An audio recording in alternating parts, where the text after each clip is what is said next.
Welcome, colleagues, to We Will Get Through This. I'm Scott Immig, along with my colleague John Fischetti, and we are really pleased to have you here for episode 30. Hard to believe, John, that we have made it through 30 episodes, but it's actually harder to believe that we've made it through these past 6 months, still with a smile on our faces. How Yeah, are you doing? middle of September, and we're still going strong. Good to see you, Scott. I'm doing great.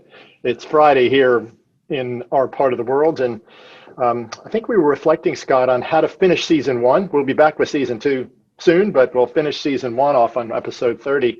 That we loop back to some topics and themes that seem to be emerging once again as maybe the second wave of exhaustion is hitting school leaders around the world. I think that's a good idea. We've talked about this, the trajectory of this season, and I think we've talked about the fact that, if season one could be 50 episodes, season one could have been 10 episodes, but in this new normal that we're living in right now, it's almost an arbitrary point where we're saying, all right, you know what? I think we've explored many facets of these past 6 months. We've explored many facets of our experience, and it's time probably to take stock of what we've covered and then think about season two, what we can bring our listeners.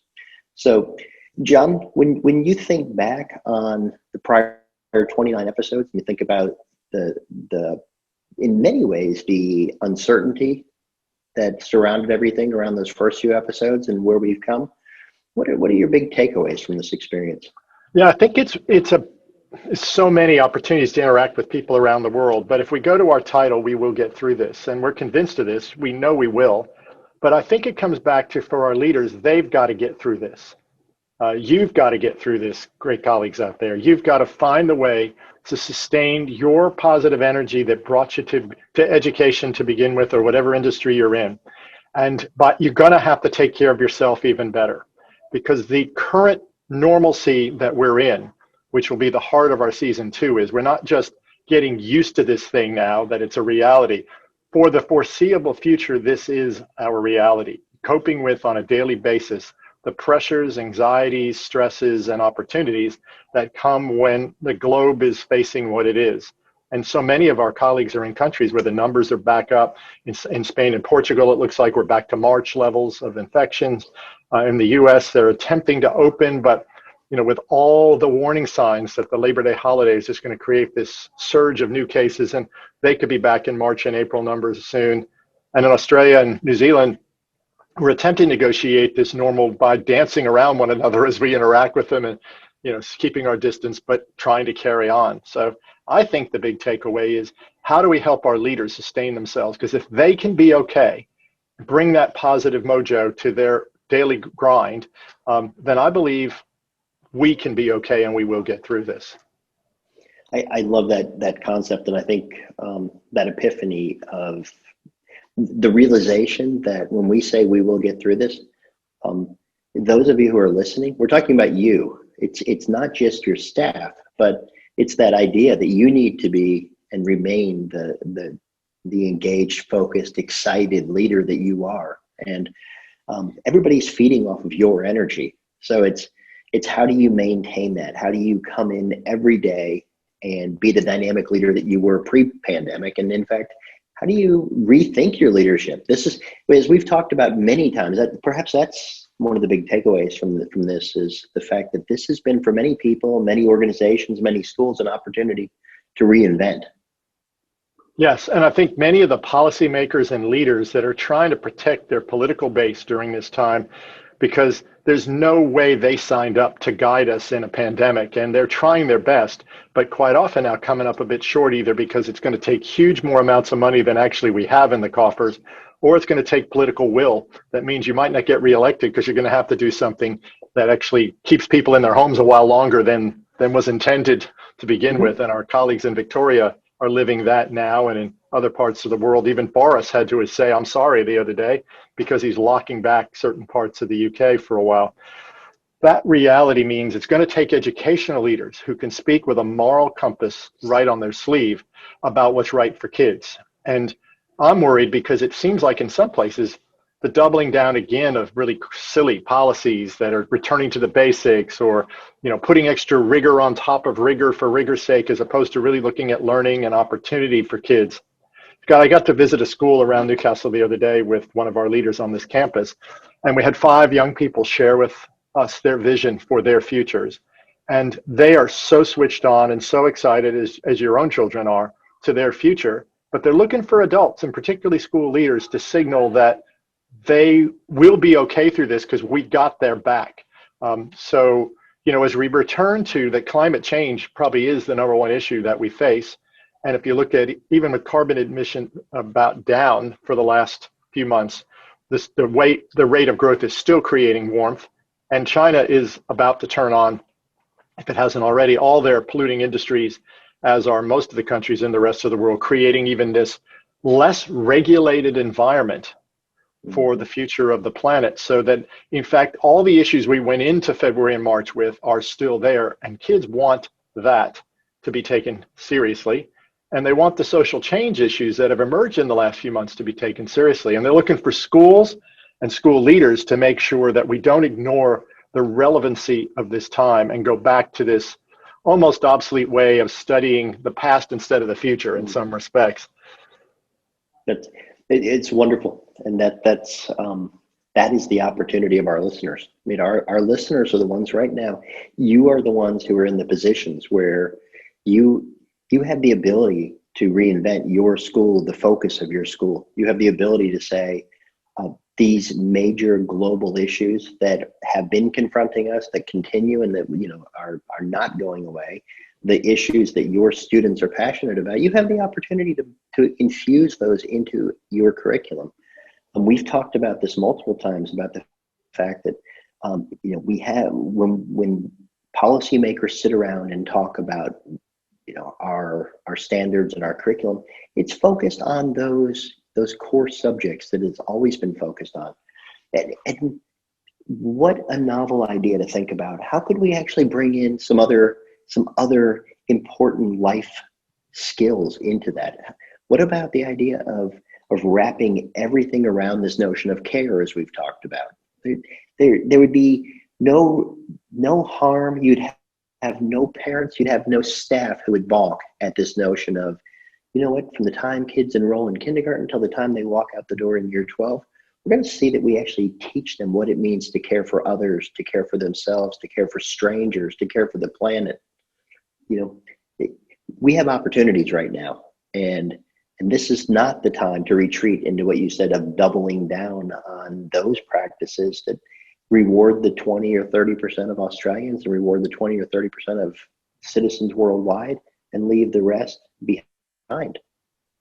Exactly. I think the real leadership that's coming out is, how do you tackle, since many countries are pretending it's old normal, how do you not allow that status quo to return, that we're actually worried about how much curriculum we're covering rather than whether we're in a caring environment and really powerful learning has taken place. In each term or 9 or 10 week segment from early childhood, primary to secondary, there's 5 to 10 key concepts that are really what you're intending to teach in that block of time. Now, we might do that over 5 chapters in a book, or we might do that over, a 10-week period of lessons. But ultimately, what we're really hoping is we could go deep in 4 or 5 areas, helping teachers decide that it's okay if that looks different than getting to page 72 by an X amount of date, because that's just covering the curriculum. And that's what the mistake has been, where most kids are disengaged from that, including some of our top kids. So if we could focus on real learning, there's a lot of ways to get there. And we've, in this last few months, found ways to do that, right? We've found new ways to do that might actually be engaging kids in thoughtful ways that they've taken charge of their own learning. And I think our listeners need to remember, and I know that I've talked to a colleague yesterday about this, we all need to keep in mind the fact that we, as a population around the world, we flipped in a matter of 2 to 3 weeks. We took everything face to face and we moved it online. Something that if you had said, hey, let's do this, most educators would have told you, great, I'm going to need 3 to 4 years. Did it in 2 weeks. In light of that, is any of what we're talking about, too big of a lift? And I really don't think it is. Yep. So I think the first thing we want our leaders to do is really to look out for themselves, to keep their energy. And that's going to take the right amount of sleep, the right amount of exercise, and the right amount of fun that they build back into their lives. And it's getting toward autumn and winter in the northern hemisphere, but it's spring in the southern. There's still chances where the weather will be okay if you're not in the awful bushfire areas in California, Oregon, and Washington, or you're not in the scourge of some of the other issues that are happening with Mother Nature out there. So you got to look out for yourself. Then I think the second thing, and I just want to sort of share for 1 second, Scott, something that's a little presumptuous, but if we think about the notion of what we talked about now weeks ago, that if during this year, 2020 in school, we honored flexibility, accepted change, thrived in ambiguity, practiced self-regulation, and promoted the common good with the caring mindset that you described earlier, wow, that's been a really good year, because we weren't even thinking we were going to do much of that. We were going to get to page 77 by Easter or something. This notion of the flexibility, letting students take charge of their learning, and practicing self-regulation. One of the key skills, if you said for post-secondary, is people who can own their own learning and take charge of it. If we said we did that this year, that was worthwhile. And so I think to let everybody off the hook that they haven't gotten to where they needed to be is really crucial. It is a challenge for teachers who measure themselves on how high their test scores are when the test scores aren't offered, or the tests aren't offered, or how many pages they cover, whether anybody's paying attention or not. It does challenge that, but that's a good thing. But I think the deep appreciation for our leaders is how much of a role model you are. So episode 30, I think, is really about looking out for yourself as the primary light for your school, your organization, to build that caring and really loving community of learners, but also to focus on those things that we actually have been able to do, not on a long list of what we haven't. In fact, the list of what we've done could be a really unique opportunity for us to rethink why we do schooling to begin with. And if we've done that and been able to wash our hands and stay the appropriate meters apart, it's actually been a good thing to go through, even if we wouldn't choose to do it again. That's exactly right. No, I love the values that you put up as well. And I've got to believe that John Dewey 100 years ago might have put up something that looked similar. And I believe you could probably go back 200 years to Pestalozzi, who would probably put up something. I mean, these foundational principles about what we know makes for good practice and about what teachers need and educators need. It's amazing how we can watch over the generations how policy seems to pull us away from what we know works. And it's important that we as educators, look out for ourselves and be a bit more assertive, I think, about what our students need. Well, we've got another year, Scott, when we're going to have to try to get through this. It isn't going to happen soon. And in doing so, we look forward to being with our listeners on the journey as we will get through this. Season 2 commences shortly. Exactly. Well, John, I've really enjoyed spending season 1 talking with you about these issues, and I have enjoyed hearing from our listeners. It's nice to know. It's nice to get those little messages to know that these conversations are in some way helping or stimulating thoughts out there. We really appreciate hearing from you. Yep. Look out for you and your family, and keep hope alive. And for everybody who's been listening, we really look forward to hearing from you, as well as seeing you soon. We will get through this. This is Scott and John signing off. We'll see you within a week or two and talk more with some great leaders around the world about how they're getting through this. Goodbye.